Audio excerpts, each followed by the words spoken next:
Hey YouTubers, it's Alexia Cortez here at AMI Clubwear. Today I'm going to be going over a few traveling tips. It's the holiday season, so I know a lot of you are getting ready to hit the road, so I just want to go over a few of my tips as a professional model and as someone who travels frequently that I've learned and picked up, and hopefully they'll help you out too.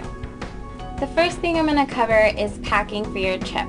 One of the things I really suggest you do is make a checklist of the items you definitely want to make sure that you have on your trip and don't forget. One thing I really suggest is that you find a travel size container of any toiletries that you use, or that you go to your local drugstore and buy a bottle that you can put things in. I got these at Walmart.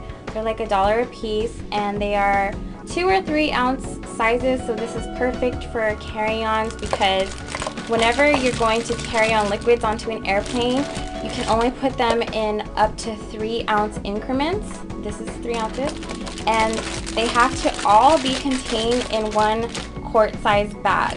So whatever you bring, if you're going to carry on your toiletries onto the airplane, please keep that in mind. Also, I suggest that you get a makeup bag and that you put whatever is going to break easily inside of it. So if you have any powder, if you have any kind of eyeshadow palettes like this one, these are all going to break when the luggage handlers throw your bags into the airplane, throw them onto the carts or the conveyor belt. So you really want to make sure that you have that stuff with you.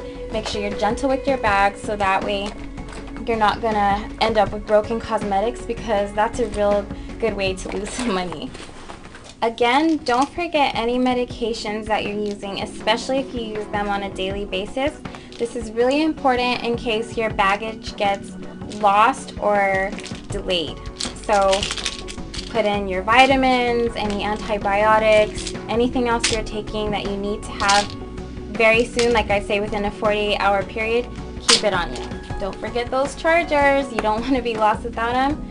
You might end up having to buy an expensive airport charger if you do forget them. Another thing that I like to bring is a zinc cold remedy, because a lot of times when you're traveling you're exposed to a ton of germs. This zinc cold remedy is said to help shorten the duration of a cold, so if you do feel like you're getting sick, you know, a little sore throat, a little sniffles, or an itchy throat, just go ahead and start taking these until you feel better. The directions, of course, are on the bottle. One thing you definitely don't want to forget is a way to entertain yourself. Here I'm going to pack an iPod, a magazine for when I have to turn off my electronics on the airplane. Also, if you're in school or have any kind of work to do, a laptop is a good idea. Just keep in mind that when you go through the airport security, you're going to need to have it easily accessible because you have to take it out so they can see it.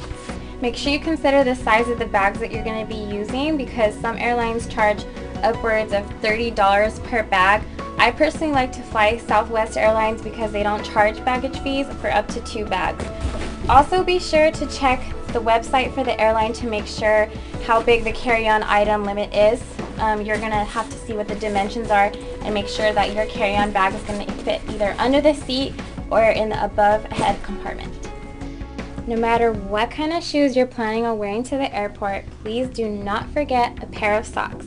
Tuck it into your purse or your carry-on, but you definitely want to have this pair of socks because they are going to make you take off your shoes in the airport security line. This is very important because you could catch fungus, warts, all kinds of nasty stuff from those floors. And one security agent once told me, he kind of laughed when he saw what I was doing. I was wearing sandals and I put on these socks, and he goes, "What are you putting on socks for? Don't you know we clean those floors every February 29th? Keep in mind that's once every 4 years. I'm sure he was kidding, but it was still gross. Finally, I like to give myself a little bit of extra time to opt out of the body scanners for a pat down. The reason being is there have been no long-term studies done on the health effects of those scanners on the human body. So all they do is they pat you down, they use the back of their hands. It's really not invasive or anything like that, so don't worry. I like to do that because I don't want to end up with some crazy kind of cancer from that like in 20 years. When you're thinking about what to wear to the airport, keep in mind that you're going to be doing a lot of standing, sitting, you know, all kinds of movements, so you definitely want to be comfortable. I like to wear little velour jumpsuits, sweatpants, as long as they're cute, like something from Pink by Victoria's Secret or Juicy Couture or something. You can also wear your skinny jeans or whatever. Just keep in mind that your knees might feel a little tight if you wear skinny jeans, and so that's why something like this is a great option. I suggest you dress in layers because it does often get chilly on the airplane, and temperature is something you can't really control, but you can ask for a blanket.